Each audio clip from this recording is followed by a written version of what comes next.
defenders, I think, like.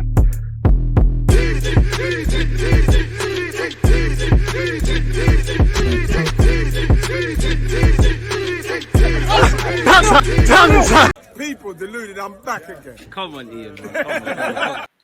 Just like Ian Wright said there, good morning, good afternoon, good evening, and in some cases, good night. Do make sure you're hitting the like button, commenting, and subscribing. People deluded, I'm back again. Special guest settings, the man, the myth. Tom, how you doing, my guy? Appreciate you for tuning in and being here with me, man. No worries, man. Always a pleasure. Again, always a pleasure just to watch your intro, to be honest. It's always great. My guy, man. And I'm happy you're here, man, because we finally won a game again. You know, April was a bit of a tough month. We started May with a bang. Let's get into it, man. Arsenal 3, Chelsea 1. What was your thoughts? I watched your reaction and your post-game thoughts and things, but what did you make of the game, man? It was a reaction that we wanted. You know, it was the performance that we wanted to see. And, you know, I think that it was always going to be key to see how the players responded after the Man City defeat. And the quick start, the quickness of thought, the passing, the changes to the lineup from Arteta, you know, it just felt like everything was as it should have been from a lineup through to the performance in the first half onwards. And if it only weren't for maybe a slight dip in the second half, which sometimes I kind of expect from a team when they go 3-0 up at half time, you don't tend to see teams go on and score 4, 5, 6. They do tend to kind of manage the second half when they've already kind of got the game in control, which we did to some degree.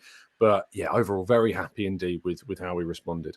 You touched on it there, and I find myself a bit puzzled. Like, you know, as you know, and I'm sure you agree, we're proud of Arsenal. We're doing great things that haven't been here for years. We've installed that into our play. But I do find myself wondering, when it's experienced players and young players, like, what is the reason? And like you said, obviously, they're human beings. You go 3-0 up, you're going to be a bit complacent.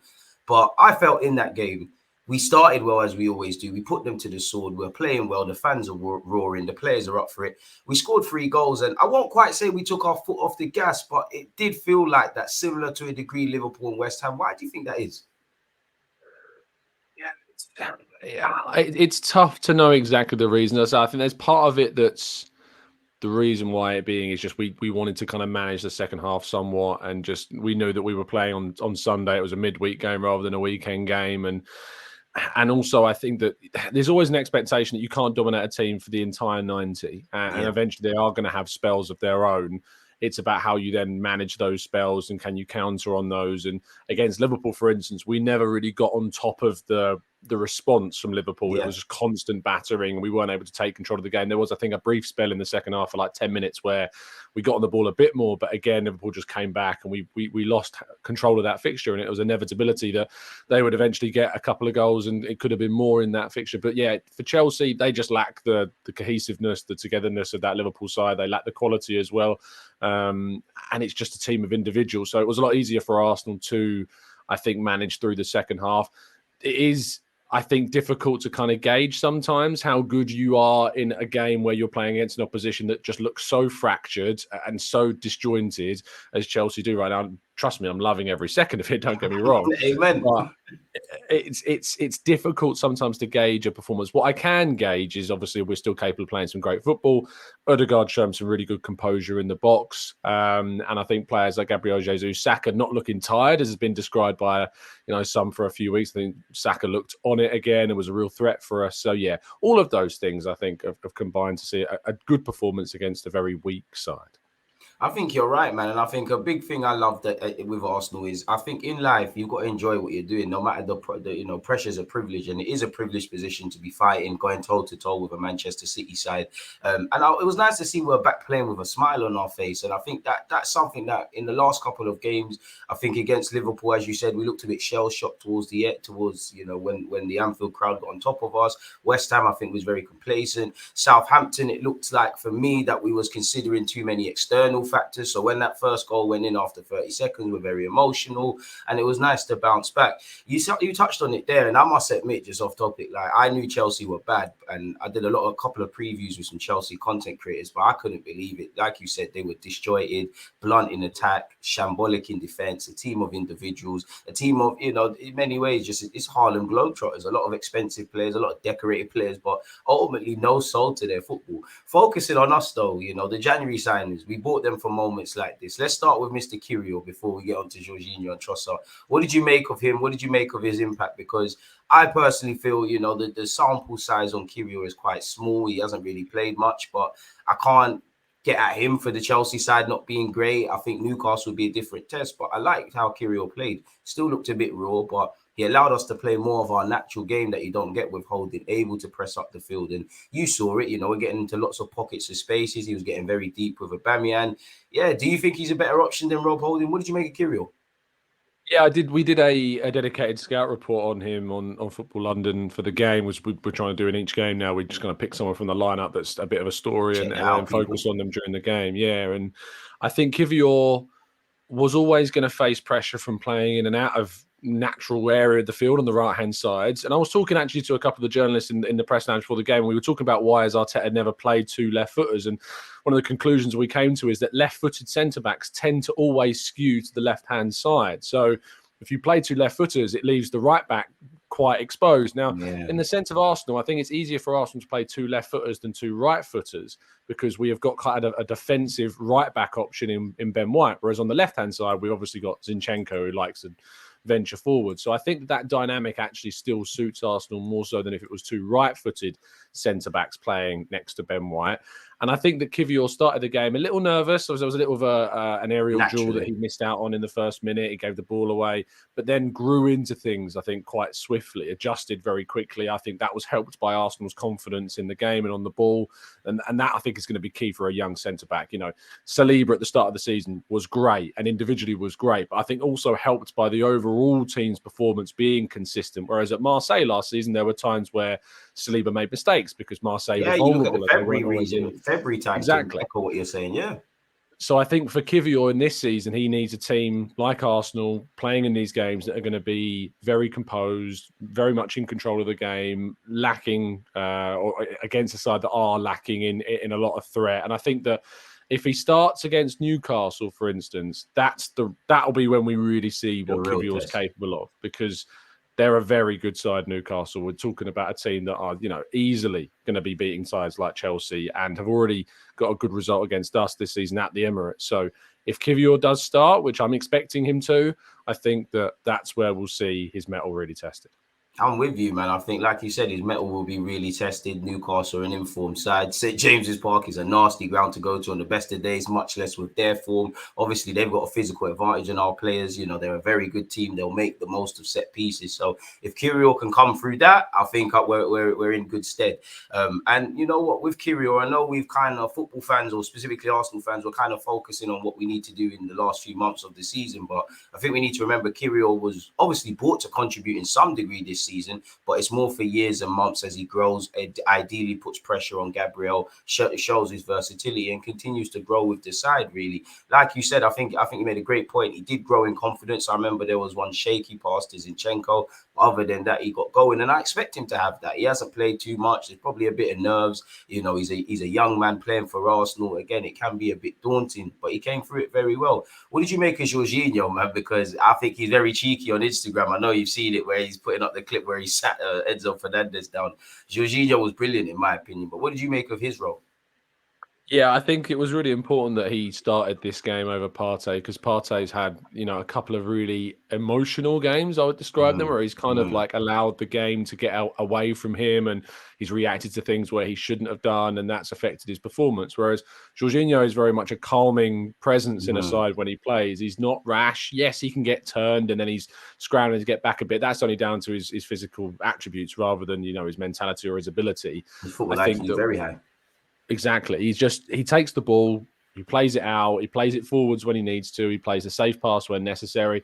We talk about El Neni being a bit too safe. Jorginho's got a bit of El Neni about him in the sense that he plays safe, but he's obviously a different level of player. He progresses the ball, he plays it into the wide areas too. He adds leadership, I think, in the middle of that experience. Tempo, really, yeah. Of the high level. And so for Jorginho to play was key, especially ahead of the game against Newcastle, which I would certainly start him again to add that safety in a game like Newcastle. There's an argument that you can play both Partey and Jorginho together. I would have done that against City in the benefit of hindsight, but I think that what Jorginho will bring us against Newcastle now is, again, that calmness, that assuredness, and someone that can obviously add just the composure that we need in the middle. I think you're talking facts, man. I think again, it's. I look back to when we signed Jorginho, and Eddie was speaking about we brought him in to be experienced at crucial moments, continue our momentum, and he did that. Like I think on the basis of the City game, I think a lot of players were probably lucky to probably be starting that game. I don't think any players could really have any complaints. If he was dropped, Arteta needed to ring the changes. When you look at it, when we do have a couple of barren results, he is known to switch things up. You know, some fans don't believe that, and obviously he made subs as well. What did you make of Trossard? Because I did feel, obviously, Saka's a bit like Armo Salah, regardless of if he's firing. He's a player that's always going to start because of what he gives you. But I did feel if it was based on recent performances, Martinelli's probably unfortunate to be dropped. Jesus could have been dropped for who, I don't know, but I would have started him. I would have assumed Saka could have been the guy out, but Trossard did very well, man. I think Arteta got everything right. What did you make of Trossard, man? Yeah, annoyingly good. I say annoying because it's the last 4 games he's not started. We obviously dropped points in all of them. And the 7 games before that, he started every single one of them and we won every single one of them. And then you start him again and we win. And it leaves you frustrated because you're like, well, surely we should have been looking to try and fit him into one of those last 4 games, because it seems when he plays, we're a better team. And when he's on the pitch, it always looks like something can happen. He's always dangerous. He's always trying to do something. I agree. And it only fills me of annoyance and regret. And it shouldn't, because obviously you're appreciating a player that's really good. But at the same time, I can't help but be a bit frustrated that maybe we weren't proactive enough to try and fit him into the team, be it for a Xhaka, be it for resting Saka for a game, be it for swapping Gabriel Jesus out for a fixture. Even the Southampton game would have been a great chance, I think, to start Trossard, and we didn't. And it's easy. I didn't think about that. It's easy to say it with hindsight, and we know that. But it seems as though at this moment in time, if we play Trossard, we're much more likely to win the game. And so against Newcastle, we have to find a way again to get him in. But it's one of those, because Saka deserves to play. Jesus deserves to play, scoring regularly. Martinelli has been, I think, and is still our top scorer. So it's difficult, Yeah. But that's the problems that a team competing at the top of the table has. And I'm sure there are times when Man City fans are going, how on earth is Phil Foden not playing? How is Mahrez not getting enough scoring a hat-trick? We've got to act like that team, and you are going to find times where you're going, how are they not starting? But I think what Arteta needs to master is that you can't play Trossard for 7 games in a row, then drop him for 4, then start him for another. You need to find ways of like rotation, so it's 2 on, 1 off, or 1 off, 2 on. That's the way forwards, I think, for Arsenal. So it's frustrating, but it's a good frustration, if that makes sense. Like you said, man, it's a good problem, man. We used to play respectfully to Lacazette. He doesn't deserve to catch a straight, but we used to play Lacazette in the 10 and struggle for creativity. Now we've got creativity in abundance. Now we finally got some good attacking options. And I know some Arsenal fans are scared of depth, but if we want to be a team that's competing, if we want to be a team that's competing for multiple honours, then we have to get comfortable with depth, with the fact that someone might be frozen out, whether they want to or not. That, their form might be great, but they don't fit the team dynamic. I agree with you in that we're at that point in the season now where I kind of want to ride the momentum of certain individual players in form, and Trossard's got every reason. He's got that bit of, chip on his shoulder that, if you're saying it and I'm saying it, and while the manager's decision is the manager's decision and the ego goes after the team, I'm sure he's got a bit of frustration to not be playing. Again, you're playing week in, week out at Brighton. You're an experienced player. So I wanted to see that. What did you make of Granit Xhaka? Bossed it. Yeah, he's again this enigmatic player that continues to create debate about what we do with him, how we move forward with or without him.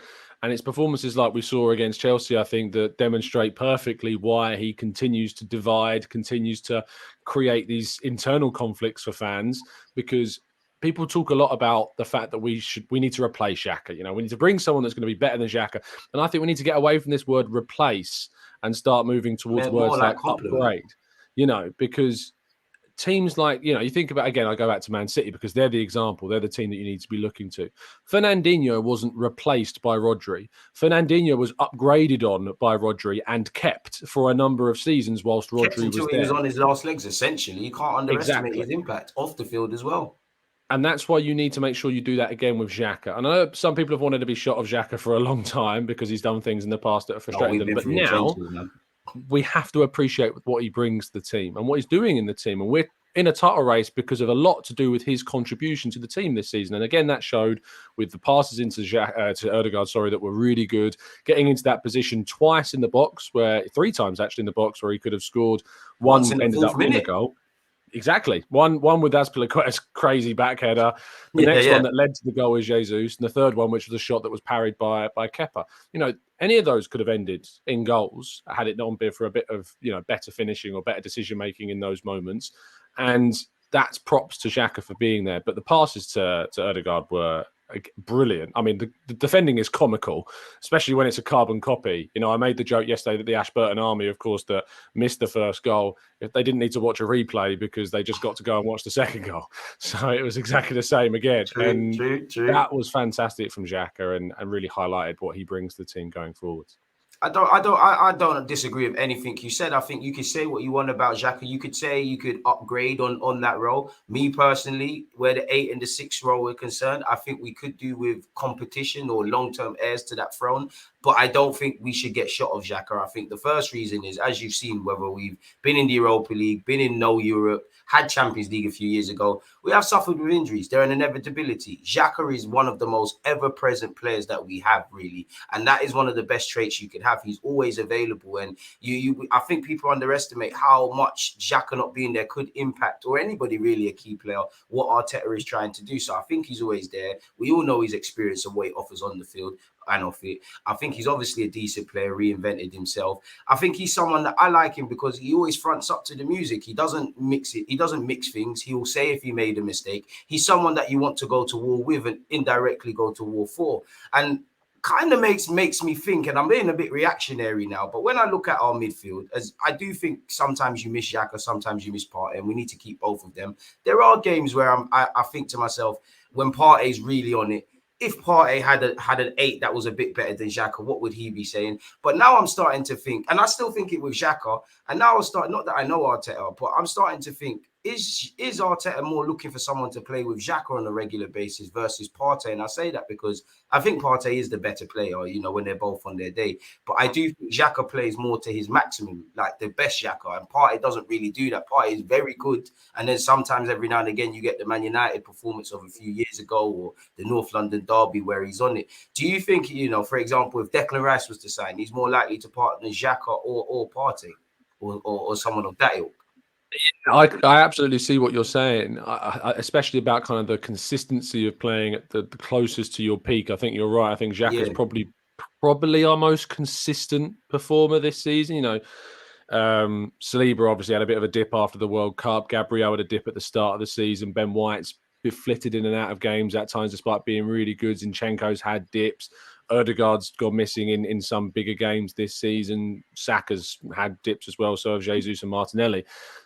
Xhaka's probably the most consistent performer, across this season. Yeah, exactly. And when he's not there, like we saw again, I have no doubt if he was playing against Southampton, we win that game.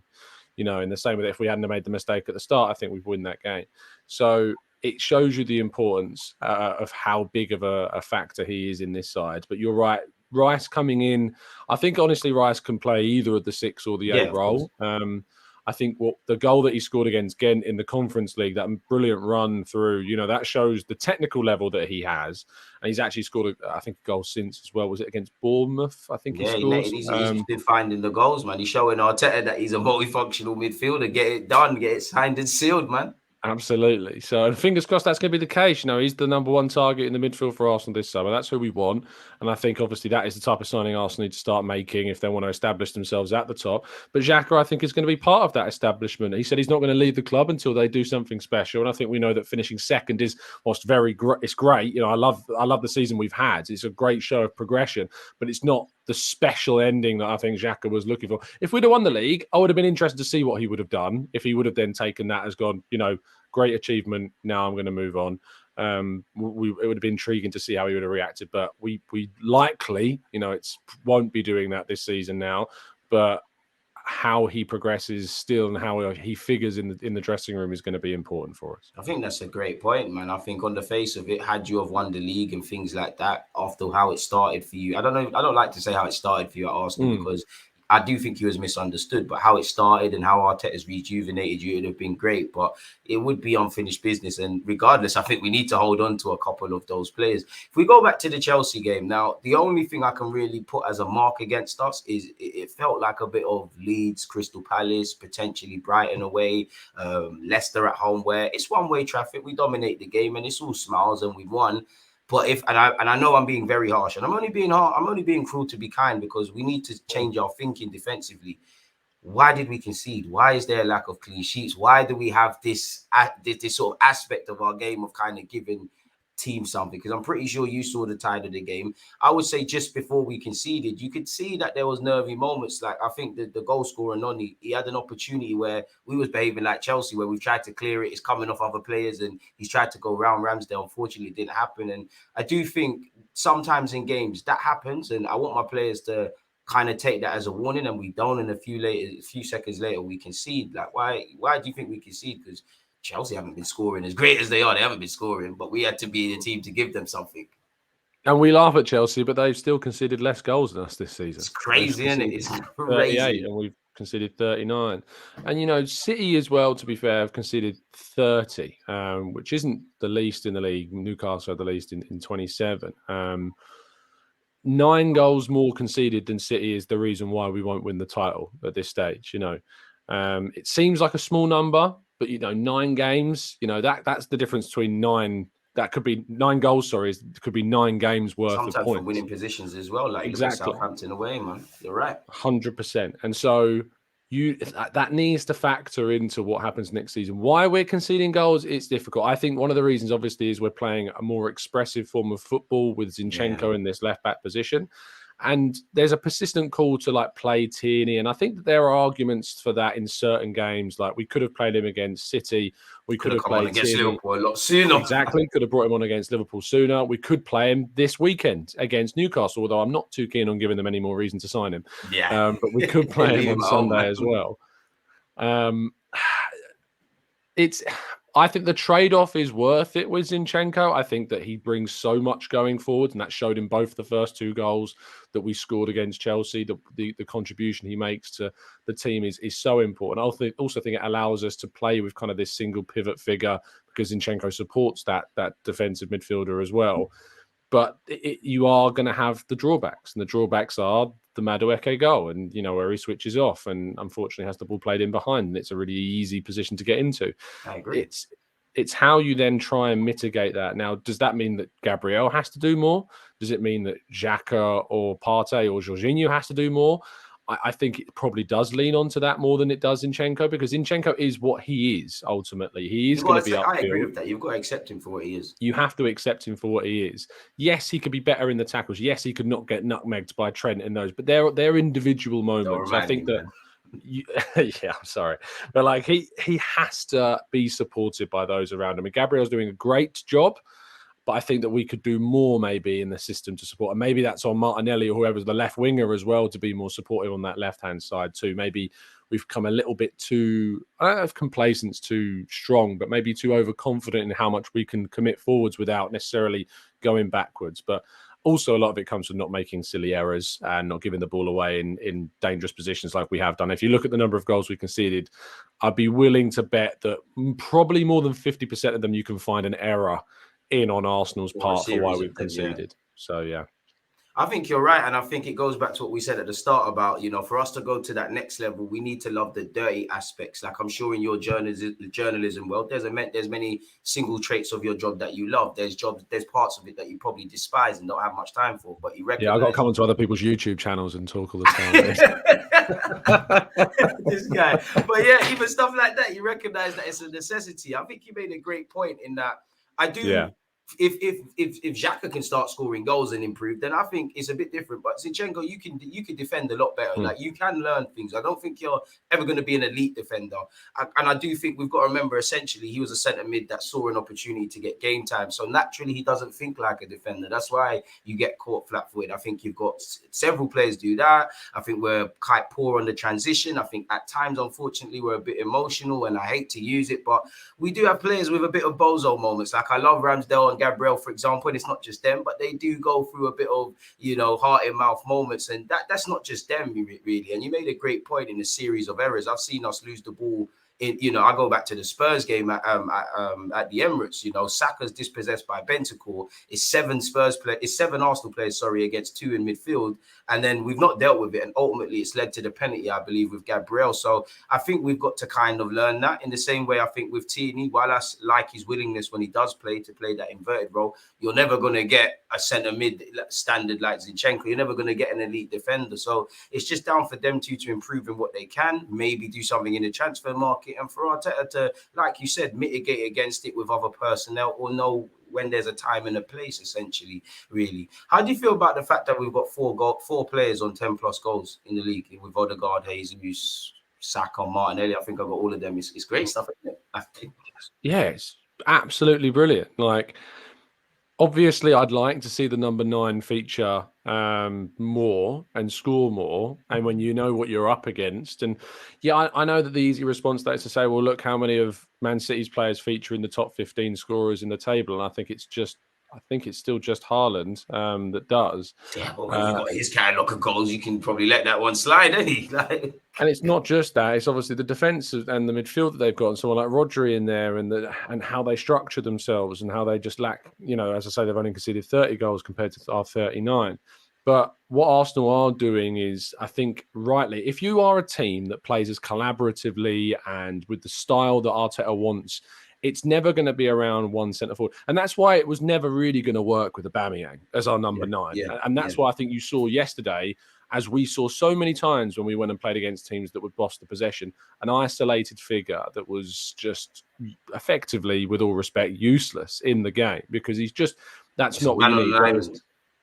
And we need to get better at the same time as when we go to City and we lack the ball. You want players like Odegaard, Saka, Jesus, Martinelli to be better out of possession, to be able to take possession and use it efficiently when the small moments that we get it. And they're not quite there. But because we are, I'd say for out of the 38 games, we're dominating around 35 to 36 of them, with Anfield away, Old Trafford away, probably the other two where we were not as on the possession as we'd like to be, as well as the two Man City games. We weren't at it, but handful of times with that. And when you're dominating 35 games, I think that you're going to see players like Martinelli, Odegaard, Saka and Jesus pick up the goals. Now, I think that we can add another forwards to this team in the summer, be that another wide player. Say again, sorry? You said mention forward. What sort of profile? I like variation. I like options. I like having the opportunity to use something different. I appreciate that Balogun and Nketiah, I think, kind of fall into the Jesus style a little bit more. I know Balogun's more direct and more of a more traditional number 9, but I think obviously he's played in wide areas too. Has done for Arsenal. Did do for Middlesbrough when he was on loan there. He can skew to one side, and usually the left hand side. I would like a physical option. I've waxed lyrical about Gonçalo Ramos at Benfica. He's kind of the guy that I'd like, Someone power. That can be a lamppost at times for us, man. Indeed, yeah. You need that. But I think someone who's powerful and speedy at the same time and can bully defenders. I'd love our own Erling Haaland is what I'm basically saying. I'd love someone that can be I think we all would, man. that imperious figure as well. But, Kolo Muani at Frankfurt is a player I like as well. I'd love to see him, someone like him at Arsenal, someone who's got that World Cup. He's got some talent. 100%. Both Ramos and Muani both did. So, either of them two. Osimhen would be a dream. But, I think it's still great that we're seeing so many goals. Do you think, let me throw the question back to you, do you think that if you add that striker, that's kind of the more Haaland style of being that classic number 9, the goals are focused on him, how big of a drop-off do you think we would see in Saka and Odegaard and Martinelli's goals?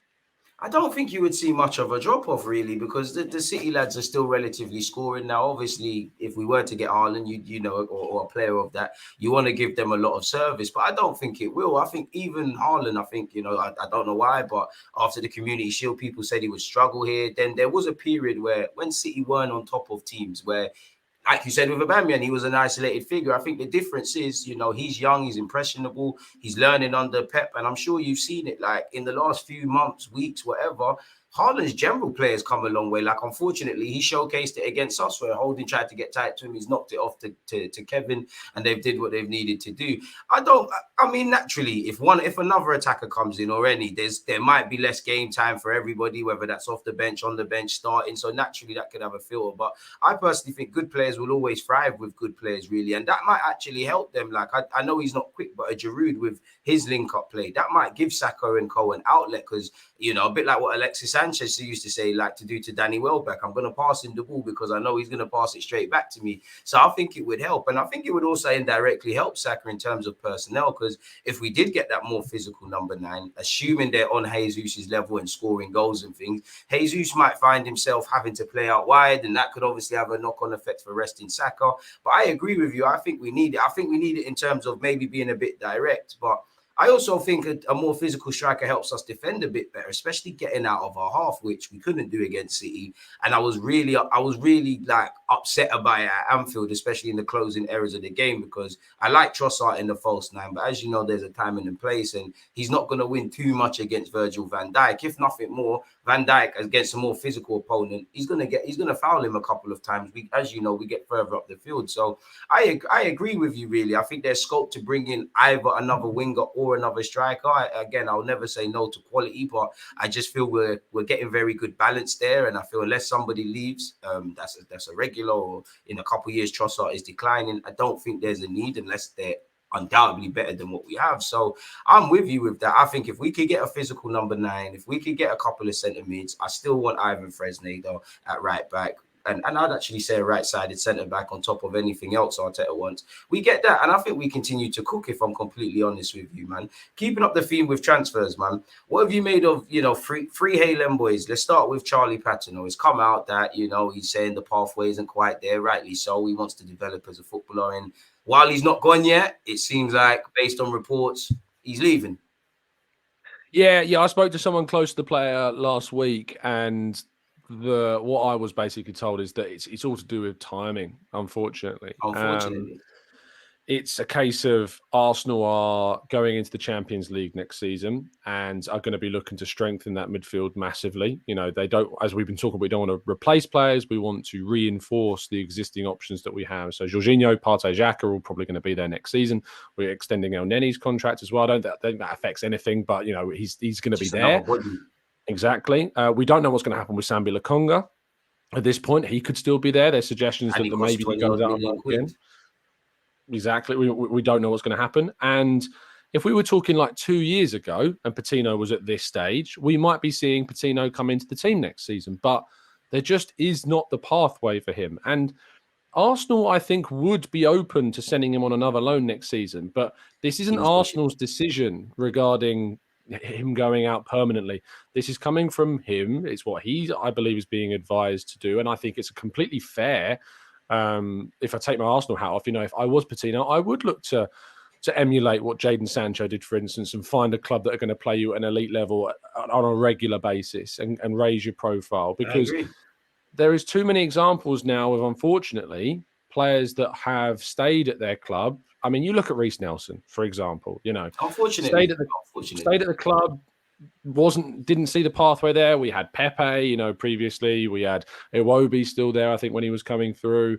And we then brought in Saka and we brought in Martinelli. And technically, you've seen Willian come to the carpet as well, people like that. Exactly, yeah, great example. Willian coming in. And then you're thinking, well, how on earth am I going to get time? Goes to Feyenoord, has a decent loan deal, comes back with a year left on his deal, stays, and there's no indication that he's going to get enough game time to convince. And then by the time the Arsenal have thought, well, actually, maybe there's something here at 23, turning 24 later this year, it's too late. And I think with Patino, he has to go, look, I'm 19. I don't want to be 23 like Nelson and still figuring out what I'm going to do. I want to be 21, established in a team and playing regularly, and, you know, my value skyrocketed. And that's probably not going to happen at Arsenal with what they're looking to do, because I'm just not going to get the minutes. Not that he couldn't be good enough to play for Arsenal in a couple of years, but he won't be if he's not played in the 2 years prior on a regular basis. And I don't think that happens unless he leaves. And I think you're right there. I think, like you said, taking Arsenal hat off, I'm sure he wants to. You know, you're seeing Haaland boys, whether they're on the peripheral, playing on a regular basis. Arteta is playing young players, more so the young players that were here already and refining them than giving Haalanders chances. Like, I'm not criticizing Arteta for that. I'm just doing the maths. If I was Patino, a bunch of Haaland boys in the last 2 years been on the bench. Not too many have played, so you're probably just bodies among everything. As you said, there's a lot of players who in midfield are going to play ahead of you, and we're going to bring people in. And there's players whose futures are undecided, but they've either been bought for multi-millions, they're playing for their countries, etc. You know, I think you've got to do what you've got to do to be a better footballer 12 months from now. And if that's going somewhere where there's less resources, there's more of a tailored pathway rather than just one of many, it makes sense. I just hope we can get a sell-on clause, potentially a buyback clause, because I do think, as Arteta said, we've got a slow cook, Charlie. I do think there would have been a pathway eventually, but as you said there, it's unfortunate, you know, let's be honest, Smith-Rowe, Saka to a degree, Eddie, definitely Eddie and Nelson, them two especially, they've probably benefited because for years we haven't quite been the Arsenal team we've been, so there's been a lot of chances. It's the dynamics are very different now coming into it, where we're actually performing well. There's a degree of expectation, and we're going to lose players time and time again, just like everyone. Like it kind of just is what it is, man. I just have to make sure, we just have to make sure, better yet, that we just don't miss him. But let's just get a decent deal. And it's another thing on top of the million things Edu has to have. You know, what do you make of Reiss Nelson on that as well? Because you kind of touched on it vaguely. Do you think he's gone? Apparently, he's turned down his first deal. Now, as you know, in business, the first offer is never really accepted. That seems to be documented, the first offer that's actually officially been placed at his table. If I was him, on one hand, I would want to stay. Arteta likes me. I'm starting to get a bit of game time. I'm a good squad player. I'm comfortable here. But on the other hand, when you see the teams that are linked with him and the first team football you could get and how you could establish yourself, I'd probably go. Like, I can't say leaving Arsenal is the right decision, but is it the wrong decision potentially? I don't know where you're at with it.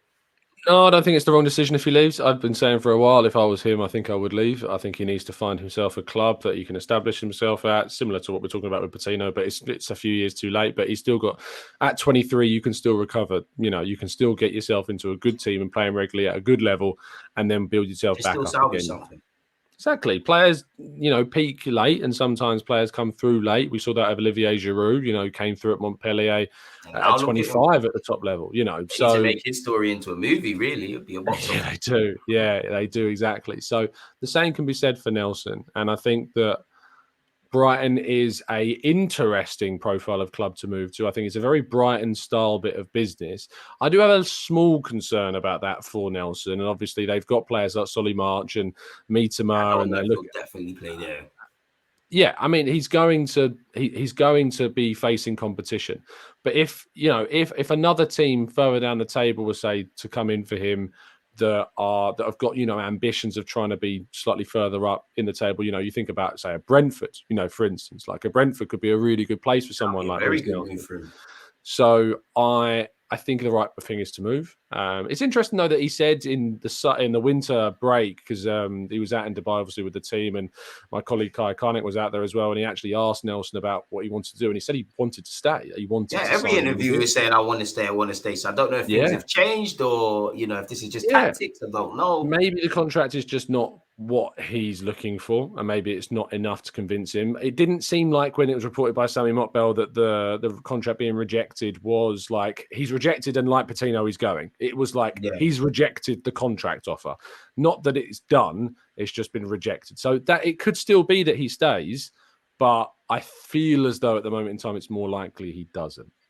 I'm with you with that. What about Smith-Rowe, man? Like you mentioned on the Sammy Mokbel article, man, it didn't say Smith-Rowe's 100% leaving. It said, you know, I think when it said Kieran Tierney, Rob Holding, Smith-Rowe, and it said that the club's willing to listen to offers. Now, I don't know if that's true. I'm just personally think it's easy to make rumors about that because obviously Smith-Rowe isn't playing. Obviously, he's an England international. We saw last season what he could have, what he brings to the table. Naturally, he's someone that could attract interest, and probably Arsenal will have to field some calls. You know my thoughts. Like I'm with Smith-Rowe to the end. I'll really have a hard time accepting him going, man. So I'd rather someone else speak on it, man. What would you make of Smith-Rowe's future? Do you think he's gone? No, I don't. I think I think that he will be here next season. I think the next season is a huge, huge season for him because he'll be fully fit from the start of the campaign. Pre-season, he'll be available. And as long as he doesn't get injured, he's got a great chance of making an impact. You know, we know what he's capable of. You know, we know that he can perform at a very, very high level. We know he's good enough to be an England international, you know, so all of that we know. And there's a lot, you know, we're not looking at him like Nelson or Balogun or even Nketiah to a lesser extent, where there's a lot more unknowns about those players. Yeah, you know, Smith-Rowe's undoubted quality and consistency levels. Yeah. 100%. And we know what you're going to get with Smith-Rowe, and we know what he's capable of. We know the talent that he possesses and the potential that he's got. The issue, obviously, is that I think the reason why we're seeing words like open to offers is that I think Arsenal will be very well aware of the fact that whilst he's not starting, and whilst that we've got, you know, players like Martinelli and Trossard and people doing what they're doing, and Vieira's obviously come in, he's there for long term. No matter what you think of Vieira, he's there. You know, they've invested in him. And If Arsenal were to get... If Arsenal to get a mad offer, you know, we're talking 50 million plus, 60 million plus for Smith-Rowe, that could tempt them. You know, I think that could possibly tempt them. I could forgive them for being tempted. I think when I remove my Smith-Rowe hat, it's good money when you consider the injury record and what's going on. And if you bring in a couple of players, I'm not saying I won't miss him as a fan, but from a footballing point, you won't miss him, man. I think if nothing comes to it, he's a decent squad player for us. When I'm looking at players that are moving for the figures that they're moving, do I think that you can replace Smith-Rowe if you sell him for 60 million? 100%. 100%. Like, you know, you take off the nostalgia, take off the emotional attachment. You know, Bukayo Saka is a priceless player at Arsenal. Gabriel Martinelli is arguably priceless at Arsenal. You know, I don't look at Smith-Rowe in the same way as being irreplaceable. Exactly. What before I might have done, you know, I might have said, wow, you know, what a talent we've got. But I think that there is a lot has gone on in the last 18 months that has opened us up to being more amenable to the idea that if a big offer came in, that he could potentially move for it. So I think that's why we're maybe being quoted as being open to offers. But that doesn't mean that we're open to selling him for nothing. I think it means we're open to offers if they are silly and kind of like can't turn down level of offers. And you're right, man. And the good thing is, I think everyone forgets, but, you know, he signed the contract. So hopefully, while we can do better at selling, hopefully we're in a position to get top money in something that is irresistible. I mean, I don't want to let him go. If nothing more, he could be a super sub like he showed at points last season. But I think, like you said there, crucially, it's about staying fit. I want you to come, but you're going to have to accept this year. But next season, come back and take your spot from Martinelli, because that's who stole your spot. Martinelli, don't let him do that. If there's competition there, we get the best Arsenal team that there is. Moving away from that and talking about potential incomings then, man, what do you make of Mark? I'm not going to ask you on Declan Rice, but me and you have spoken about him countless of times. What do you make of Moussa Diaby and Mark Guehi? Yeah, Diaby's a really, really good player. And he will cost you a fee that represents that really, really good status that he has. I mean, 14 goals, 10 assists across 42 games is a really good return. Last season, he got an even better return. I think he was into well beyond like 20 to 30 goal contributions across the season. I'm just checking now. He got in 21-22, plus 31 goal contributions in 42 games. To 100 goals, man, like Arteta wants. Exactly. And I think that his versatility to play on both flanks is also really, really strong. And he can also play through the mid. I mean, I say he has featured centrally as well. So that's potentially extra versatility that we've got in the team too. He's going to cost you a lot of money. You know, you're looking at 70 million, I think, for someone like him. Bayer Leverkusen don't have to sell him. He's on a good deal. I don't think they even want to sell him this summer. I think they want another season of him, to be honest, before. Euros, so it might make sense to stay, develop, and then move off the back of that for a number of players. 100%. 100%. So it's going to be an expensive one, but if you want to sign players that compete with Saka and Martinelli, you're going to have to pay a lot of money to do that.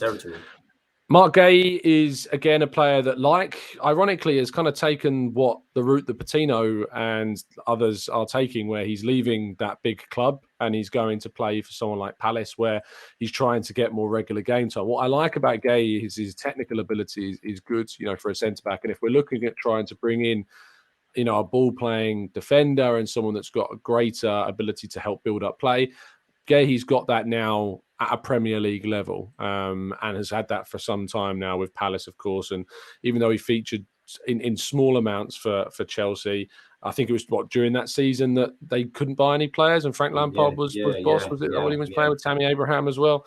You know, he was showing some really interesting performances already at such a young age. But at 22, think it's a perfect age if you've got a season or two under your belt in the Premier League to then make another step forwards. And I think competing with William Saliba would be great. You know, it gives us Champions League level competition, I think, as well. He's that good.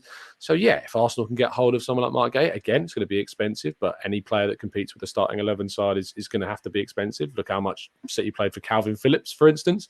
You know, Can't buy a game. Well, he got charity 100 yesterday. And look, if Rodri's your guy that's starting every game, I don't think many Man City fans care that Phillips isn't getting too many games. It's why they bought him is for that coverage and competition at a Premier League level. The same way that if Saliba plays every game in the league and Gay gets some opportunities from the bench or plays in the Champions League group stage or plays in the Cups, fine. If we spend 40 million on a guy that does that, but does it to a really good level, I'm not complaining. So that's what Arsenal need. And if Saliba has what he has now and gets injured, then we've got a really competent backup that can come in and do a really, really good job, much better than the existing options that we have now. So, yeah, I would be very open to Mark Gahey, but I think there are other options out there as well. So I don't think we're necessarily just limited to him. That's the only thing. It's like he's going to cost a premium. And I know Kroenkes aren't exactly strapped for cash. I know, obviously, we're going to be in the Champions League. We did not get the players, but we've shown with Mudryk and Caicedo, if we are convinced, we are prepared to put our money to a degree where our mouth is. I just don't know if a centre-back of that price tag is the priority, because our money has to probably go into central midfield and elsewhere. Obviously, I'm not a finance man. I don't know. I agree with everything you said. I think, obviously, Gahey's shown that, Crystal Palace respectfully have to defend for their lives. So I want to see a bit of that at Arsenal. And obviously, he's captained them despite his young ages and being there for a certain ilk. So there's a quality of his character. And that's something that, as you know, Mikel Arteta is a stickler for. As much as I like Gabriel and Saliba, it was probably, not sensible to believe that they would both be fit for every game and things like that. It comes with football. And as you said earlier, if we want to be like City, then we should look at City. They've got fantastic options. They have the luxury of playing Kyle Walker and actually Rodri as centre-halves. They've obviously got, at least for now, Laporte, Diaz, Stones, etc. And I'm not saying we need to have exactly the same bodies, but we need options. If we could get a Gahey or a right-sided centre-back, Kiwior keeps developing, Gabriel and Saliba's partnerships blossoming. You've obviously got Tomiyasu and Benjamin White who can go over there. I think we're kind of comfortable in that regard. What do you make of Lavia, Zaha, and Pedro Neto? Pedro Neto, I think, is a ship that's probably sailed. I think that the injuries are just too frequent and he just looks a bit of a risk and he would cost a lot of money. I really liked the profile, but I just think the risk is too high for the investment you're going to put in. Lavia, brilliant player. Of all the teams that are going down this season, he's probably the one that you would say from all those relegated sides will be snapped up before anybody else. Technically great, brave, progressive, really likes to be on the ball, doesn't shy away from being involved in the game at any level, and he's still really young. So again, a really good backup option to Rice if we want someone coming in a deep progressive midfield position. And Zaha is, I think I compared this morning Zaha to Jorginho, like that type of signing where you're bringing in someone on a 2-year deal max, and it's because you've not been able to get in your primary target in those wide areas, but it's still a good option, but doesn't necessarily, scratch the itch, if you like, that we need to make sure that we do. Yeah, it kind of buys us time to assess other targets and maybe in windows to come. I'm with you. Exactly. And look, if we sign... I'll be disappointed if we sign Zaha, because I think it would represent us not being able to once again get the players that we need to get targets, in a really important summer window. I'll be satisfied in the sense that we've brought in a player that can definitely add quality and goals and Premier League experience into that area of the squad, but I won't be overjoyed or necessarily excited because in another window we've not got the player that we set out to achieve to get. Now, if that is Moussa Diaby, fine. I don't know if it is the primary target. That's who Sammy Mokbel believes is the primary target in a wide area. It could be a number of players, but I think Zaha is just certainly not up to the top end of what we're looking at and would be only coming in if we can't. And also, if he comes in, it would have to be surely start early on in the window because he's going to be going for free. If he is the alternative, hopefully that's a sign that Arsenal are looking to move quickly and make decisions fast. That's the positive, I think, with that link. I think I'm with you. I think everyone can see Zaha's a wonderful player, Premier League proven, would have that chip on his shoulder because it didn't work out at Man United. You know, kind of a bit of a smart signing like Jorginho, and to a lesser degree Trossard, who is obviously younger than him. But I think fundamentally it is like what you say in that, yeah, I praise the club and any club that finds alternatives, but it would be another one where you didn't get it done. And I personally think the Zaha boat's kind of sailed. And also it's like it's not one like you said that pushes the ball out a bit. So it just wouldn't make sense for me beyond the obvious, but we're gonna have to see. My final question for you, man. What's your thoughts going into the Newcastle game? What's your prediction? Trepidation, to be honest, because they're very good. They're annoyingly Scary good. team, man. Scary team the Geordie lads are, man. Eddie Howe has done an amazing. Like, we can all talk about the fact that they've had money and they've brought in quality players, but Chelsea have had money and they've brought in quality players. Money can't It's buy about how coaching. you mesh all of those aspects together, how you coach your team, how you bring them into one place. And Eddie Howe has done a brilliant, brilliant job. You know, if Arsenal win the league, Arteta's manager of the season. If Arsenal don't win the league, it's between Eddie Howe and De Zerbi. It's either one of those two to take that title, because what they have both done at their respective teams. Yeah, what they've both done is amazing. It is an absolutely amazing job both of them have done. I don't like Newcastle. I don't like the aspects around Newcastle. But, you know, the team, if you just look at it from a footballing perspective purely, you know, they're so dangerous with what they've got. What he's done with Jacob Murphy recently and how the form he's come to the fore. He's done with Joe Linton.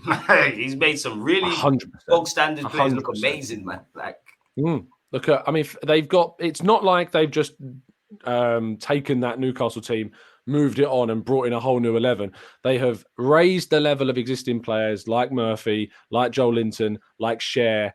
Like I say, Dan Burn, I know he came in, but obviously Dan Burn, I think they've taken him from what he was doing at Brighton, and then, you know, I didn't expect what I've seen from him. Again, Trippier, they've got the best out of. Bruno Guimaraes is the biggest regret as an Arsenal fan I have in the transfer window. Reminded me of these things, man. Why on God's green earth is he not in North London? I don't know, man.